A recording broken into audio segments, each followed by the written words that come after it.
ये जंगल की आखिरी सांसें है। एक वक्त था जब यहाँ सुबह पक्षियों की आवाज़ से होती थी, लेकिन आज यहाँ सिर्फ मशीनों का शोर गूंज रहा है। एक वीडियो वायरल हो रहा है जिसमें पेड़ कटते दिख रहे हैं और जानवर डर से भाग रहे हैं। इधर से देखकर आंखें नम हो जाती हैं, क्योंकि जो आज उजड़ रहा है वह हमारा अपना भविष्य है।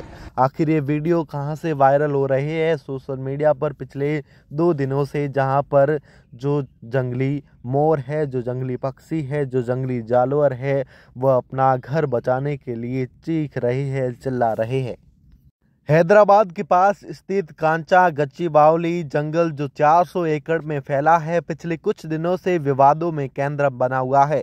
तेलंगाना सरकार इस जमीन को आईटी पार्क और इंफ्रास्ट्रक्चर विकास के लिए इस्तेमाल करना चाहती है। सरकार का दावा है कि इससे करीब 15,000 करोड़ का निवेश आएगा और 5 लाख नौकरियां पैदा होगी।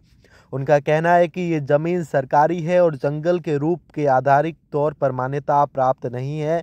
लेकिन दूसरी तरफ हैदराबाद सेंट्रल यूनिवर्सिटी के छात्र, पर्यावरण कार्यकर्ता और स्थानीय लोग इसे हैदराबाद का हरा फेफड़ा कहते हुए इसे संरक्षण की मांग कर रहे हैं। 30 मार्च 2025 को सरकार ने बुलडोजर और भारी मशीनें भेजकर पेड़ काटने शुरू कर दिए। अनुमान है कि अब तक 1,000 से 10,000 तक है जो ज़्यादा पेड़ कट चुके हैं। हालांकि सटीक आंकड़े अभी स्पष्ट नहीं है। इस कटाई से 450 से ज़्यादा प्रजातियों की वनस्पतियां और जीव जंतु खतरे में पड़ गए हैं, जिनमें मोर, हिरण और कई दुर्लभ पक्षी शामिल है। पर्यावरणविदों का कहना है कि इससे तापमान में 1 से 4 डिग्री सेल्सियस की बढ़ोतरी हो सकती है और भूजल स्तर भी है जो प्रभावित हो सकता है।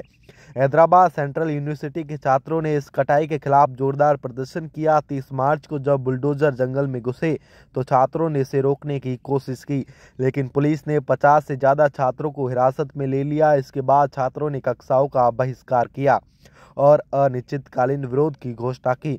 उनकी मांग है कि इस जमीन को राष्ट्रीय उद्यान तेलंगाना में 400 एकड़ जंगल की कटाई शुरू हुई है, जिस पर बहस छिड़ चुकी है कि ये विकास है या विनाश। तो तेलंगाना सरकार ने हैदराबाद के पास कांचा गाचीबोली एरिया में 400 एकड़ फॉरेस्ट क्लियर करना शुरू कर दिया है। ये एरिया न सिर्फ बायोडाइवर्सिटी के लिए जाना जाता था, बल्कि कई पशु पक्षियों का घर भी था। लेकिन अब यहाँ आईटी पार्क बनाने की तैयारी हो रही है। पर सवाल ये है कि जो पेड़ों पर बसे परिंदे थे, जो जमीन पर दौड़ते जानवर थे, वो अब कहाँ जाएंगे?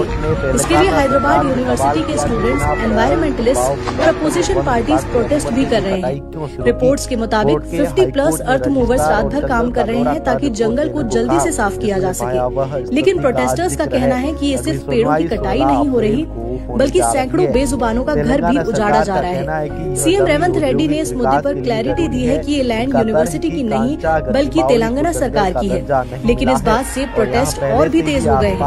क्या ये विकास का एक नया कदम है या कई मासूम जिंदगियों का अंत? की कटाई रुकने के बाद इस क्षेत्र को इसको पार्क में बदला जा सकता है, लेकिन छात्र और कार्यकर्ता इसे झूठा वादा मान रहे हैं।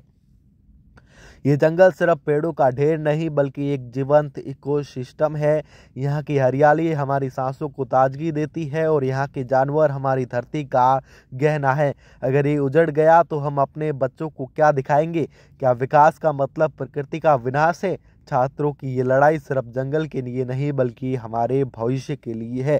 अब इस पूरे मामले को लेकर है जो अभी हाईकोर्ट का जो फैसला आएगा, उसके आधार पर आगे का फैसला लिया जाएगा और वहीं पर अब इसमें रोक लग गई है। लेकिन सोशल मीडिया पर पिछले 2 से 3 दिनों में जमकर ये वीडियो वायरल हो रहे हैं और एआई फोटो और वीडियो है जो बनाकर लोग तमाम वायरल कर रहे हैं, जिसमें कई लोगों की भावनाएं आहत होते हुए नजर आ रही है और कई लोगों की भावनाएं इससे जुड़ी हुई है।